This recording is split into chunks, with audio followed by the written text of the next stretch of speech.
चलिए समझते हैं कि भारतीय गणतंत्र की बुनियाद क्या है और ये कैसे बनी। देखिए, किसी भी देश की पहचान असल में दो चीजों से होती है। पहली चीज है उसका क्षेत्र, मतलब उसकी जमीन, उसकी भौगोलिक सीमाएं।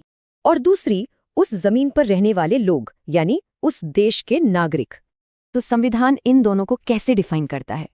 शुरुआत करते हैं भाग 1 से। अनुच्छेद 1 कहता है, इंडिया, जो कि भारत है, राज्यों का एक संघ होगा। और अनुच्छेद 2 और 3 संसद को नए राज्य बनाने और उनकी सीमाएं बदलने की शक्ति देते हैं। मतलब राज्यों की बाउंड्री बदलने के लिए आखिरी फैसला संसद का ही होता है। तो ठीक है, देश की जमीन तो तय हो गई, अब यहाँ का नागरिक कौन है ये बताता है भाग 2। ये जानना जरूरी है कि नागरिकता के ये शुरुआती नियम भारत के बंटवारे के ठीक बाद बने थे। तो 1950 में नागरिक कौन था, इसके लिए संविधान ने कई रास्ते बताए थे। ये कानून पाकिस्तान से आने वालों और वहां जाने वालों के लिए अलग अलग थे। और अनुच्छेद 9 ये बिल्कुल साफ करता है कि भारत में दोहरी नागरिकता नहीं हो सकती। तो फिर भविष्य के लिए नागरिकता पर कानून बनाने का अधिकार आखिर किसके पास है?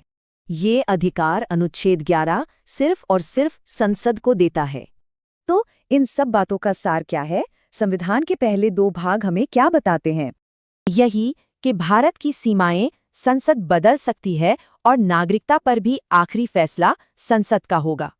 तो सोचने वाली बात यह है कि ये बुनियादी शक्तियां आज के भारत को कैसे बना रही हैं।